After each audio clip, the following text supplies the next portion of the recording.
को लगा रहा है। आप देख सकते हैं कितना जोरदार उत्साह है। जय बजरंगबली के नारे लग रहे हैं, जय श्री राम के नारे लग रहे हैं।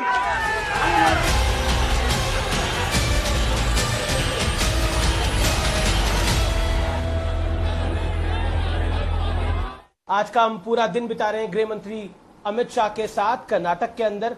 अमित शाह जी, आज हमने पूरा दिन आपके साथ बिताया। एक सवाल जो कि बार बार भारतीय जनता पार्टी उठा रही है कि कांग्रेस पर तुष्टीकरण का आरोप लगा रही है। आपने हमारे पहले एक साक्षात्कार में भी बोला कि कांग्रेस तुष्टीकरण कर रही है। कांग्रेस मुस्लिम्स को आरक्षण की बात कर रही है 4%। अब तो के रहमान खान ने बोला है कि 6% आरक्षण भी दे सकती है कांग्रेस अगर सत्ता में आई। देखिए, कांग्रेस तुष्टीकरण की राजनीति आज से नहीं सालों से कर रही है।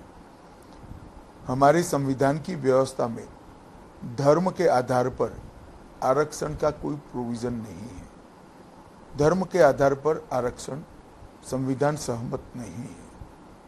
इसलिए मेरा स्पष्ट मानना है कि कांग्रेस मतदाताओं को बहकाने के लिए कह रही, वो ना कर सकते हैं ना कर पाएंगे। लेकिन जो आपने फैसला लिया, आपकी सरकार ने जो फैसला लिया, वो भी चुनाव से ठीक पहले ही फैसला लिया। मैंने पहले कई बार कहा है अमित जी कि हमें फैसला लेने में निश्चित रूप से थोड़ी देरी हो गई है।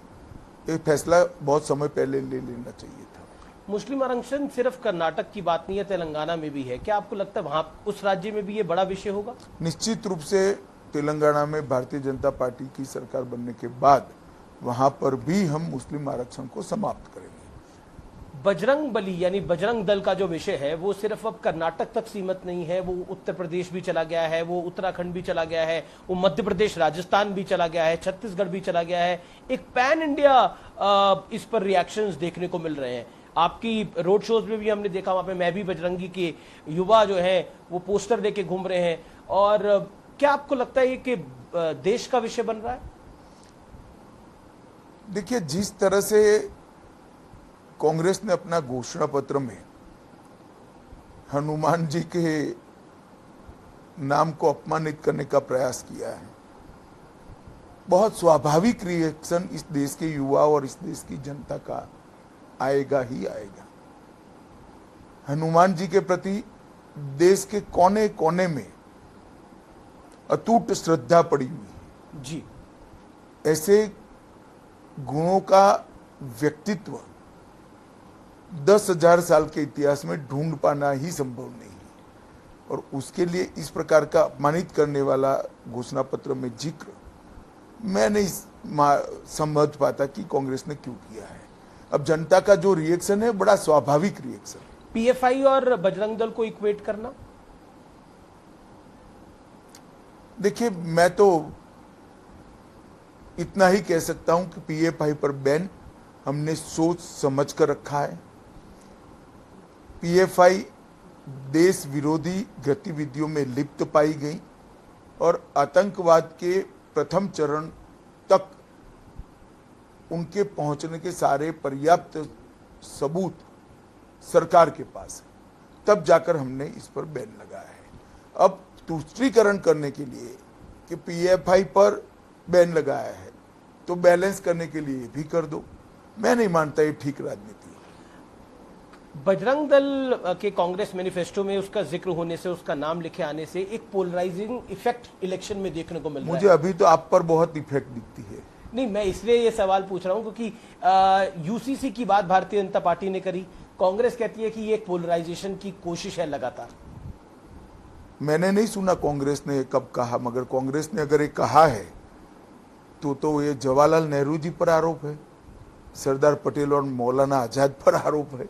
क्योंकि कॉमन सिविल कोड इस संविधान सभा का इस देश की विधायिका और इस देश की संसद को गाइडेंस है, मार्गदर्शन है।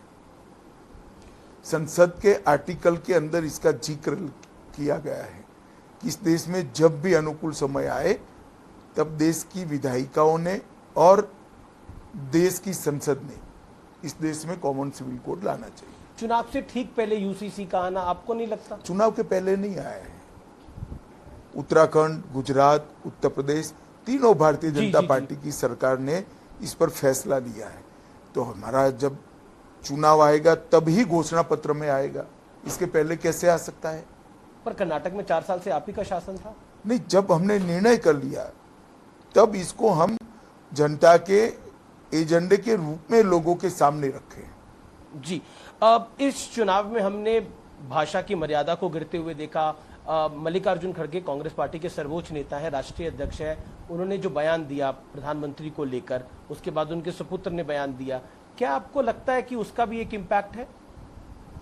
जरूर है। जब जब भी कांग्रेस के नेताओं ने मोदी जी के लिए स्तर बगैर की भाषा का प्रयोग किया है, भारतीय जनता पार्टी और मजबूत हुई है, मोदी जी के प्रति लोगों का प्यार और बढ़ा है। मुझे निश्चित रूप से मेरा मानना है कि जिस तरह की ओछी भाषा का प्रयोग प्रधानमंत्री जी के लिए यहाँ पर किया गया है और कांग्रेस के राष्ट्रीय अध्यक्ष के माध्यम से किया गया है, कर्नाटक की जनता आहत भी है और उसका रिफ्लेक्शन कर्नाटक की जनता के जनादेश के अंदर जरूर देखने को मिलेगा। सोनिया गांधी जी ने एक कार्यक्रम किया और एक बड़ी रैली करी और उसमें कर्नाटक की सॉवरेनिटी का जिक्र किया, जिसके बाद प्रधानमंत्री जी की भी प्रतिक्रिया आई है। क्या कहना चाहते हैं इस विषय पर आप? देखिए, मैं नहीं समझ सकता एक चुना हुआ संसद सदस्य भारत की सार्वभौमिकता को किस प्रकार से चैलेंज कर सकता है। ये बिल्कुल जो उन्होंने भाषण दिया है वो संविधान की भावनाओं के खिलाफ है, भारत की एकता और अखंडता के लिए खतरा है। इसकी जितनी भी निंदा की जाए वो कम है। क्योंकि सॉवरेनिटी का जिक्र करके वो अपने तरीके से शायद कन्नडिगा का प्राइड की बात सोच रही हूं, लेकिन क्या आपको लगता है कि ये विषय आने वाले चुनाव में एक बड़ा मुद्दा बनेगा जब लोग वोट डालने मैं तो जाएगा? उसको चुनाव के मुद्दों से ऊपर देखता हूं। जी, इस प्रकार के प्रयास की सार्वजनिक निंदा होनी चाहिए, हर दल ने इसकी निंदा करनी चाहिए और संसद ने भी इसकी निंदा करनी चाहिए। सोनिया गांधी ने एक और बात कही थी, उन्होंने बोला था कि भारतीय जनता पार्टी ने डकैती डालकर हमारी सत्ता को हथिया लिया जब उनकी सरकार गई, जब उन्होंने एक जॉइंट सरकार बनाई थी 4 साल पहले। चले, मैं कोई सोनिया जी के भाषण के हर मुद्दे पर रिएक्शन नहीं दे सकता। अब उनके सभा है, उनको जो ठीक लगे वो जी, क्या आपको लगता है, क्योंकि इस विषय के ऊपर बात होनी जरूरी है, कि जगदीश शेट्टर और लक्ष्मण सावदी ने जो कांग्रेस में शामिल हुए हैं, उसका कितना बड़ा इंपैक्ट आप पड़ते हुए देखते हैं ओवरऑल? कोई असर नहीं है। ये दोनों लोग अपनी अपनी सीट में बड़े मार्जिन से चुनाव हार रहे हैं। एक सवाल कि भारतीय जनता पार्टी का सीएम कैंडिडेट अनाउंस करके जा रही है बसवराज बोम्मई को चुनाव के अंदर। अरे भाई, बसवराज जी हमारे मुख्यमंत्री है ही, वो मुख्यमंत्री है। अब क्या घोषणा आगे भी वही बनेंगे? नहीं, आगे कौन बनेगा वो बात की बात है। अभी एक मुख्यमंत्री है ही।